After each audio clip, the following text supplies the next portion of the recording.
Hello, this is Susan Hefner-Rama again with the Kentucky Office for Refugees, and I want to talk a little bit more about cultural competency.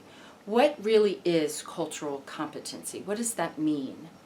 I'm going to read you a definition that comes from a publication.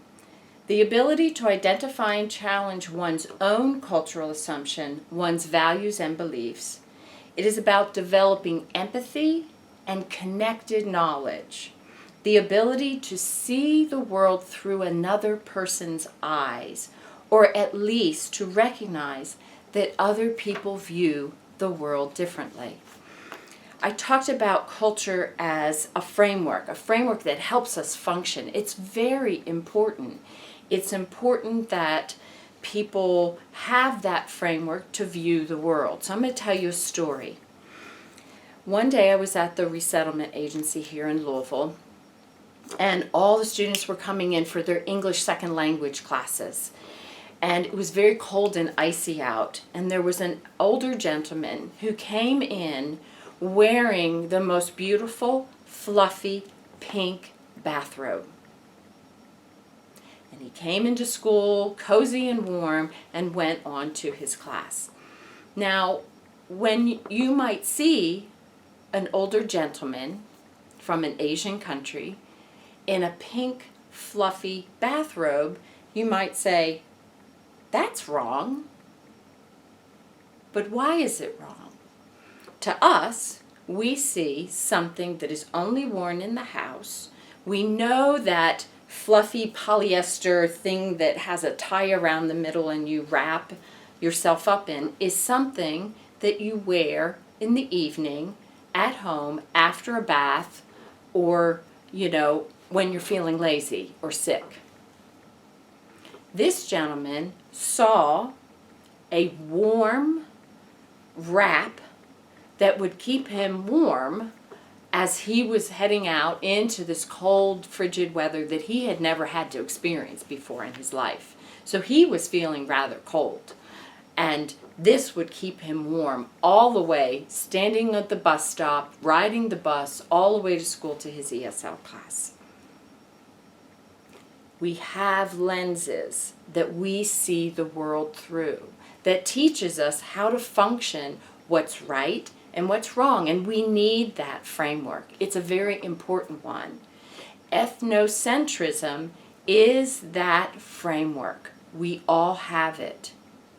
It helps us know what to wear when we go to a job interview, or how to interact with someone when we're at the bank, or we're out on the street, we're with our friends, and how those kinds of things differ. We know those different frameworks and how to behave.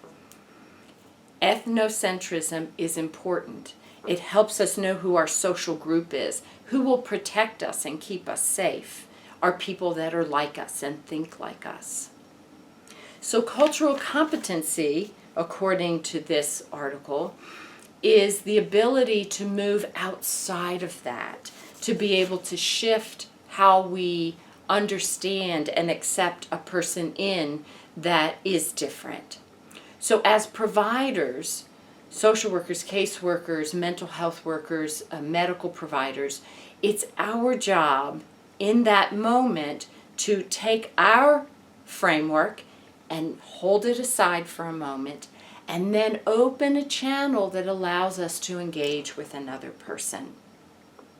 So it's important that we understand our framework, okay? As Westerners, as North Americans, we're very rule-oriented. Our communication styles are very clear about roles, what's right and wrong. We talk about everything. We talk everything out.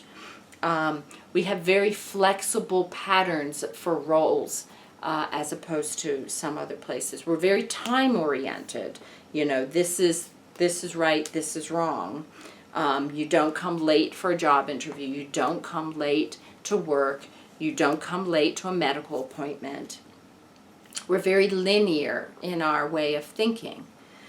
We're very future-oriented. We look to the future. We have lots of personal autonomy and individualism That's how our whole country was founded. And that's, if you look at our laws and the rules that we have, they're very individualistic focused.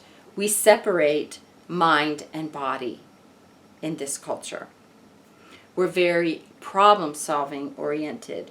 We're direct, and we believe in competition. Now, does that mean that every day we act on all of those things consistently? No.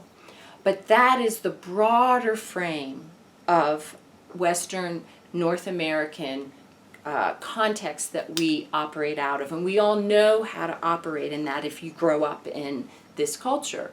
You know those things, you learn them, and you can respond to them. And then when you're with your friends, you do what you want, what's more comfortable. Maybe you have a subculture that you operate in, and things are different in that subculture, but we know that larger framework. So when a person enters the United States and encounters that acculturation process is figuring out what those rules are.